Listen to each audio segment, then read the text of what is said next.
The Lost Warrior is the first manga ever written based on the Warrior series. It's the first in a trilogy called Graystripe's Adventure.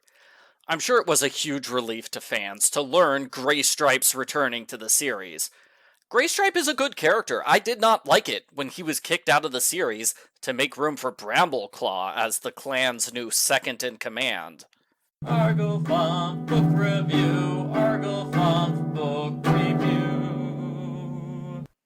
The book starts with a prologue, which shows the scene from Book 9, where Graystripe nobly sacrifices himself to save other cats. It's 1 week later. Graystripe has been living with a family of humans. The kids seem to love him, but he can't stand it here. He wants to get back home to the forest.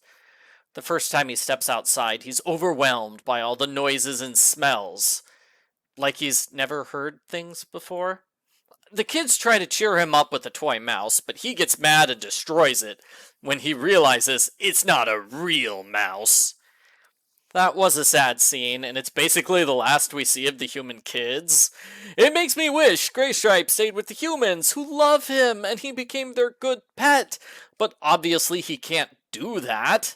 This is the Warriors series. He has to resume life as a warrior. Graystripe is scared by dogs and cars when he tries exploring. He's attacked by an angry cat named Duke.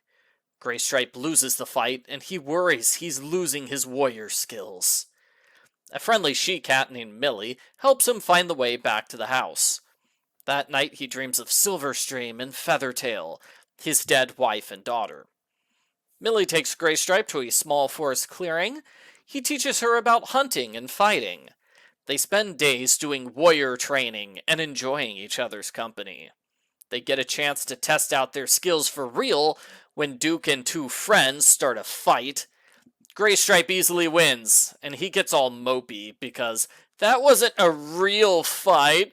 I'm not a warrior anymore. And so, when Millie encourages Graystripe to rejoin the Warriors, Graystripe starts whining, "I can't do it! You don't understand me!" And he runs away. When did Graystripe become an angry teenager? Graystripe has another dream, where Silverstream encourages him to rejoin the Warriors. That instantly gets rid of all of his reservations. He goes to Millie and tells her the good news that he's leaving to be a warrior again. He asks Millie to join him. She's not sure. She wants some time to decide if she should leave her owner. Graystripe figures that means no, so he leaves without her. Rude. Graystripe struggles to leave the human territory by himself. He gets sick with fever and almost dies. When Millie appears, she nurses him back to health. She tells him about the difficult journey she had tracking him down. He tells her about Silverstream. Graystripe used to miss Silverstream a lot, but he's not lonely anymore, now that he has Millie. The two lovers set off to find the clans together. The end. Post-book follow-up. I thought this was a cute little story. Graystripe finds a new girlfriend, and he decides to leave his life with the humans so he can rejoin his clan. I'm satisfied with the story as it is, while still eager to check out the sequel.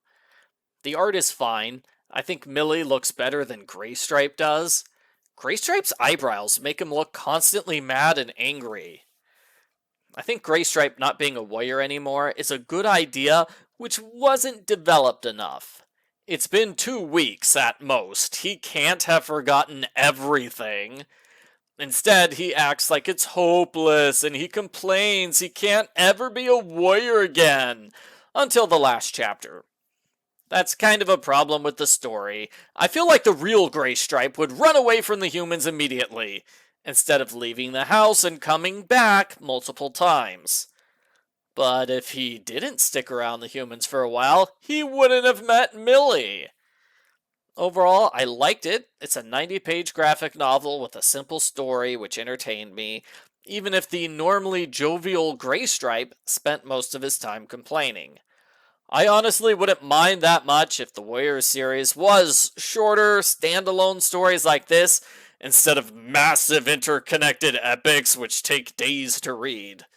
I give Warriors, Graystripe's Adventure #1, The Lost Warrior, a 4 out of 5.